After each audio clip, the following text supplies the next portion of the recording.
बिस्मिल्लाहिर्रहमानिर्रहीम।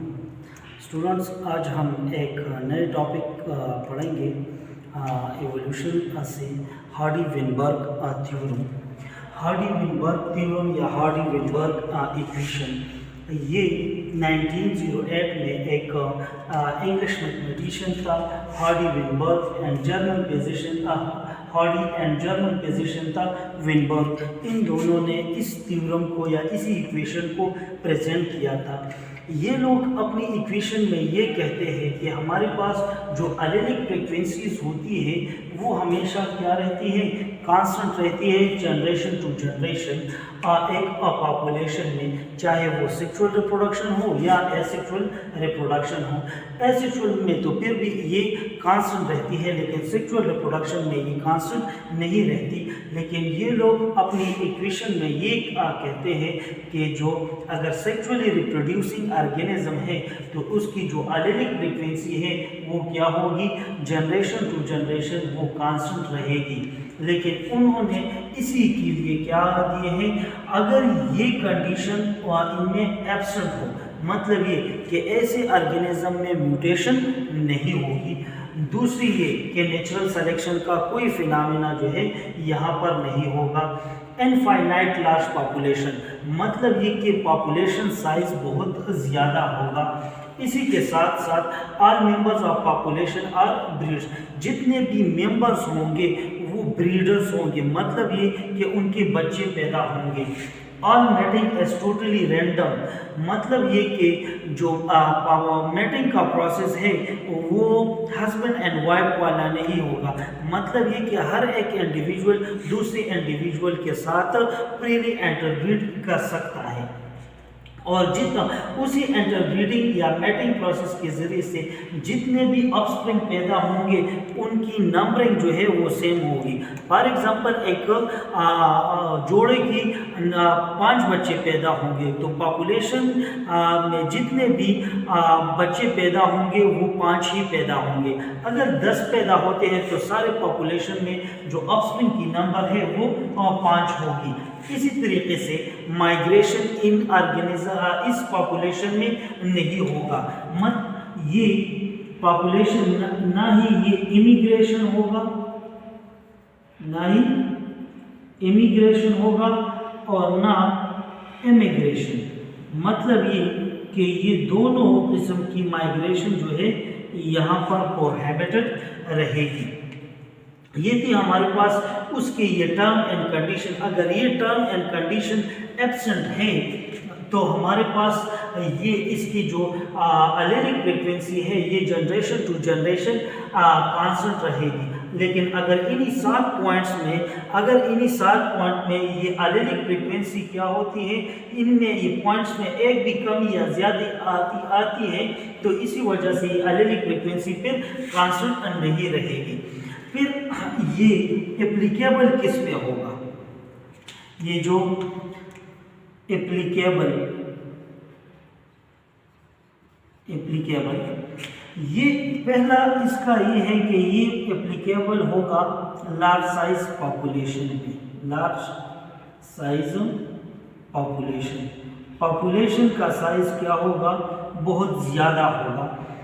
इसी तरीके से नो म्यूटेशन, इन्हीं ऑर्गेनिज्म में म्यूटेशन भी नहीं होगा। Survival ability of the organism, survival ability are more and same number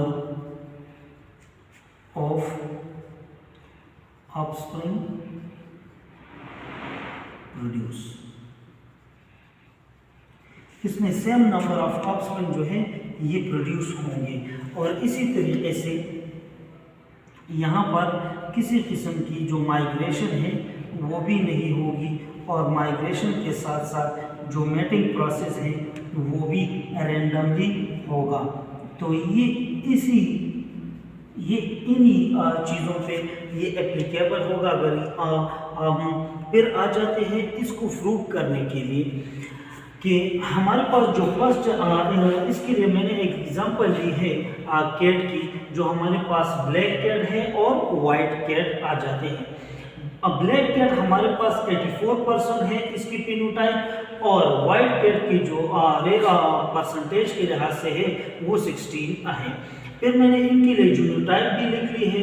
जो ब्लैक कैट है इसको हम रिप्रेजेंट करते हैं कैपिटल बी से, और जो स्मॉल जो वाइट कैट है इनको हम रिप्रेजेंट करते हैं स्मॉल बी से।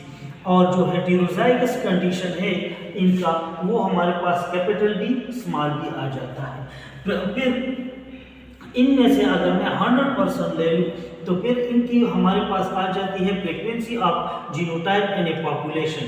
तो इनको अगर मैं ले लूँ तो 0.36 आएगा, और फिर इसका अगर मैं इन पे डिवाइड कर लूँ 2 पे तो ये इससे 0.24 आएगा, और ये यहाँ से फिर यहाँ पर भी इससे अगर कर लो तो 0.24, और यहाँ से क्या आएगा 0.16।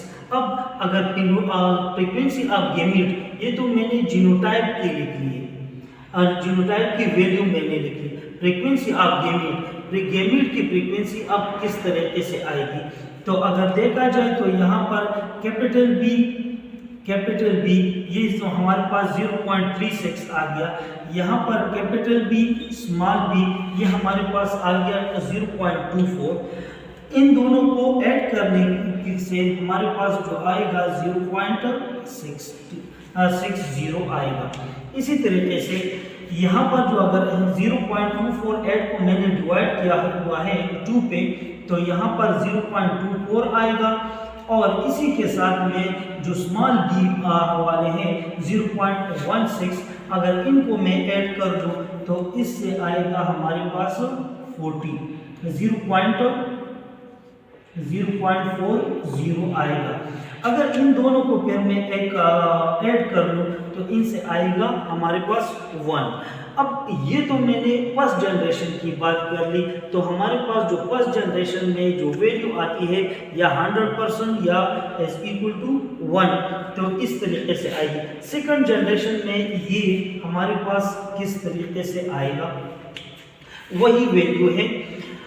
अब इसका मैं सेकंड जनरेशन करने वाला हूँ। कैपिटल बी, यहाँ पर मैंने कैपिटल बी से जाहिर किया हुआ है, कैपिटल बी इन दोनों को हम अब क्रॉस करेंगे। क्रॉस करने के नतीजे में कैपिटल बी आएगा, और यहाँ पर स्मॉल बी और पी, यहाँ पर पी और पी दोनों को क्रॉस करने की वजह से यहाँ पर अगर मैं कैपिटल बी लिख लेता हूँ तो यहाँ पर क्या है, इनके पावर है, तो पावर होने की वजह से ये b² आ सकता है। जब ये b² आ सकता है तो इनके पावर भी ऐड हो सकते हैं, तो ये p² आ सकता है। जब इन दोनों को अब हम क्रॉस करेंगे 0.60 को मल्टीप्लाई करेंगे 0.60 से, तो इनसे जो वैल्यू आएगी वो हमारे पास 0.36 आएगी। फिर इसी तरीके से यहाँ पर कैपिटल बी है, यहाँ पर हमारे पास क्या है, स्मॉल बी है, तो मैं यहाँ पर यू लिख सकता हूँ कि कैपिटल बी स्मॉल बी।